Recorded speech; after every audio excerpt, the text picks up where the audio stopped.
ایک عالم دین کی قبر سے ایک خوبصورت نوجوان لڑکی نکل آئی۔ السلام علیکم ورحمۃ اللہ وبرکاتہ۔ میرے محترم، اللہ کسی کا محتاج نہیں، جو چاہتا ہے کسی کے ساتھ وہ کر دیتا ہے، اس لیے ہمیں اللہ تعالیٰ سے ڈرتے رہنا چاہیے۔ بعض دفعہ ہم زبان سے ایسے الفاظ کہہ دیتے ہیں جو کفریہ ہوتے ہیں، اللہ اس سے ناراض ہو جاتا ہے اور پھر ان الفاظ کا ہمیں خمیازہ بھگتنا پڑتا ہے۔ آج ایک ایسا ویڈیو نظر سے گزرا، میں دیکھ کے بڑا حیران ہوا، کیا ایسا بھی ہو سکتا ہے؟ جی ہاں، اگرچہ یہ ویڈیو کافی پرانا ہے لیکن آج کل سوشل میڈیا پہ وائرل ہو رہا ہے۔ ایک عالم دین کی قبر سے ایک خوبصورت نوجوان لڑکی نکل آئی۔ واقعہ مکہ مکرمہ کا ہے، پرانا ہے۔ کہا جاتا ہے ایک عالم کا انتقال ہوا، اس کو مکہ میں دفن کیا گیا۔ کچھ سالوں کے بعد ایک اور شخص کا انتقال ہو گیا، اور مکہ والوں کا ایک رواج ہے کہ وہ ایک قبر میں کئی مردے دفن کرتے ہیں، یعنی ایک قبر میں مردہ دفن کرتے ہیں، کئی سال گزرنے کے بعد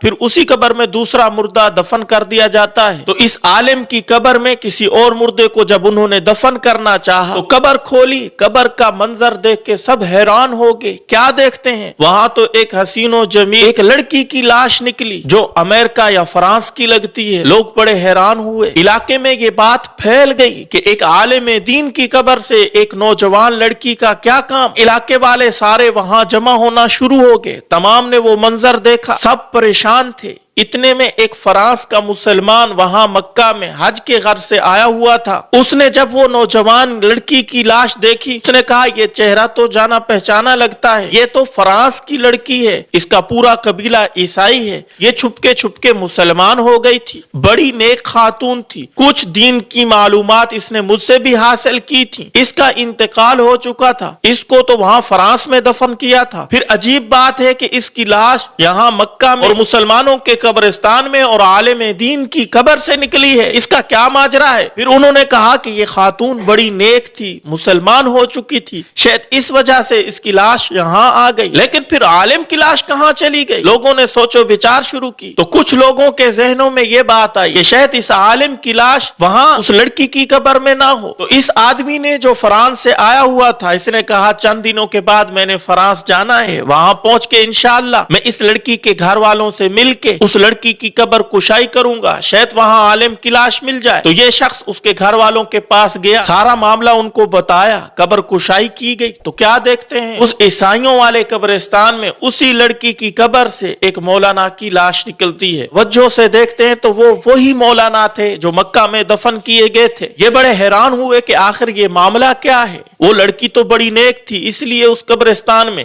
اور یہ مولانا ہے، عالم دین ہے، یہ کیسے عیسائیوں کے قبرستان میں؟ یہ خبر مکہ والوں کو پہنچائی گئی، مکہ والوں نے تحقیق کی، اس مولانا کی بیوی سے یہ سارا معاملہ پوچھا گیا۔ اس نے کہا میرا خاوند تو بڑا نیک تھا، قرآن کی تلاوت کرتا تھا، تہجد گزار تھا، نمازی تھا، بڑا نیک کار تھا۔ تو لوگوں نے کہا اس کی بیوی کو ذرا ذہن پہ دماغ پہ زور دو، ہو سکتا ہے کبھی زندگی میں کوئی ایسا معاملہ اس سے ہو گیا ہو کہ اس کے ساتھ یہ حشر ہو رہا ہے۔ تو اس کی بیوی نے بڑی توجہ کی، بڑی سوچ و بچار کے بعد اس نے کہا ہاں البتہ اس کے اندر ایک خامی تھی کہ جب اس کو غسل جنابت ہوتا تھا یہ کہتا تھا عیسائیوں کا مذہب کتنا اچھا ہے، کتنے وہ آرام سے ہیں، کیوں؟ اس لیے کہ جب بھی انہیں غسل جنابت ہوتا ہے تو ان کو نہانے کی ضرورت نہیں ہے، وہ ایسے ہی پاک ہو جاتے ہیں، اور ہمارے مذہب میں دیکھو کتنی سردی ہے اور ہمیں نہانا پڑتا ہے۔ تو لوگوں نے کہا ہاں شاید یہی بات ہے، اسی وجہ سے اللہ نے اس عالم کی پکڑ کر دی اور اس کو عیسائیوں کا یہ مذہب پسند تھا، اس لیے اس کو عیسائیوں کے قبرستان میں منتقل کر دی۔ واقعہ سچا ہے یا جھوٹا ہے، اس سے قطع نظر ہمیں اس سے یہ پیغام ملتا ہے کہ میرے دوستو، ہم جانے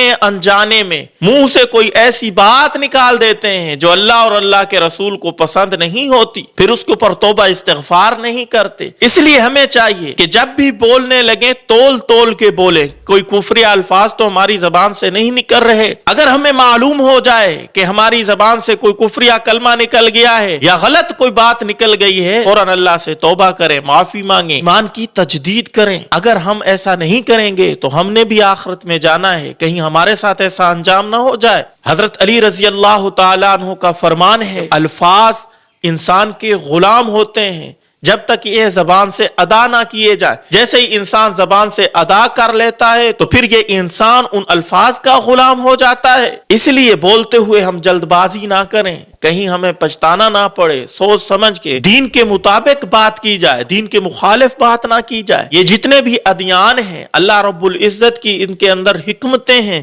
کسی کو کوئی دین دیا، کسی کو کوئی دین دیا، کسی کے اندر کوئی نبی مبعوث کیا، کسی کے اندر کوئی نبی مبعوث کیا۔ الحمدللہ ہم مسلمان ہیں، ہم سب نبیوں کے ماننے والے ہیں، لیکن شریعت محمد الرسول اللہ کی ہے، اس کے اوپر ہم عمل کریں گے، باقی شریعتوں کے اوپر عمل نہیں کریں گے، نہ باقی شریعتوں کے اندر نقص نکالیں گے، نہ ان کی تعریف کریں گے، بلکہ اپنے دین کے اوپر عمل کرتے ہوئے دوسروں کا ادب اور احترام کرتے ہوئے زندگی گزاریں گے۔ اگر خدا نہ خواستہ ہمارے کسی دین کے معاملے میں ہمارے ذہن میں نقص آ گیا تو یہ ہماری پکڑ کا ذریعہ بن سکتا ہے۔ باقی آپ لوگوں کی اس ویڈیو کے بارے میں کیا رائے ہے کمنٹ میں ضرور اظہار کیجئے گا۔ اللہ تعالی ہمیں دین کے مطابق، شریعت کے مطابق زندگی گزارنے کی توفیق عطا فرمائے، آمین یا رب العالمین۔